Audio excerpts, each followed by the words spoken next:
اور ایک اور مسئلے کی طرف میں آپ کی توجہ مبذول کروانا چاہتا ہوں، میت کی طرف سے قربانی، اپنے مرحومین کی طرف سے قربانی ضرور ہونی چاہیے۔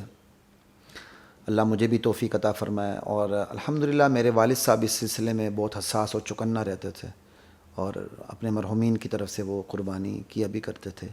تو اللہ تعالیٰ ان کو بدلہ بھی دے رہا ہے۔ صرف شروع میں نے نیت کی تھی کہ میں اپنے والد صاحب کے لیے قربانی کروں گا، تو اب میں گھر میں دیکھتا ہوں کہ شاید ہم سب بہن بھائی اپنے والد صاحب کی طرف سے قربانی کر رہے ہیں۔ کتنی بڑی بات ہے کہ ایک ہی وقت میں کتنی قربانی میرے والد مرحوم کے لیے ہو رہی ہیں۔ تو آج ہم زندہ ہیں، ہم اپنے مرحومین کا خیال رکھیں گے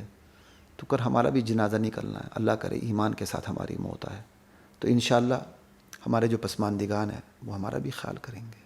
تو کم سے کم مرحومین کا نہیں، اپنا خیال کرتے ہوئے مرحومین کے لیے قربانی کریں گے تو ہمارے لیے بہت آسانی ہوگی۔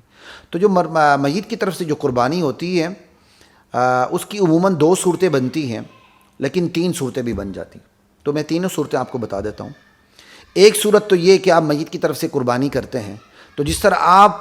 اپنی قربانی کرتے ہیں، یعنی آپ نے جانور میں حصہ ڈال لیا یا جانور خرید لیا، پھر آپ اپنی ہی نیت سے کہ میں اپنے لیے اللہ کے راستے میں قربان کر رہا ہوں،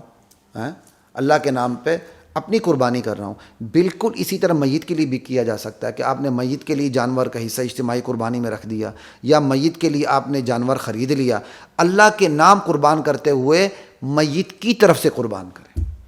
یعنی جیسا ایک زندہ کرتا ہے تو میت کی نیت کر کے قربان کرے کہ میں میت کی طرف سے یہ قربانی دے رہا ہوں۔ ایک تو یہ طریقہ ہو گیا میت کی طرف سے قربانی کرنے کا۔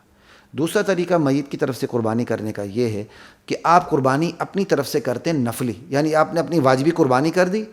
اور آپ اپنی اپنی ایک نفلی قربانی بھی کرتے ہیں کہ ایک تو میری واجب قربانی یہ ہو گئی، یہ میری نفلی قربانی ہے، اس کا ثواب میں اپنے فلاں مرحوم کو پہنچا دیتا ہوں۔ تو یہ طریقہ بھی ٹھیک ہے، ٹھیک ہے نا جی، یہ طریقہ بھی ٹھیک ہے۔ اور تیسرا ایک یہ ہے کہ میت نے فوت ہونے سے پہلے وصیت کر لی تھی کہ میری قربانی کی جائے، اور وہ قربانی اسی کے مال میں سے ادا ہو رہی ہے، تو یہ قربانی بھی ہو سکتی ہے۔ لیکن جو پہلی 2 قربانیاں ہیں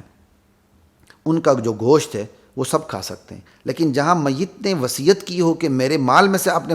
کیا کہتے ہیں قربانی کرنی ہے، اور اس کے مال ہی میں سے قربانی کی جا رہی ہے، تو پھر مختار یہی ہے کہ وہ گوشت خود نہ کھایا جائے۔ جو پہلی 2 قربانی ہے کہ میت نے کوئی وصیت نہیں کی، آپ میت کی طرف سے قربانی کر رہے ہیں،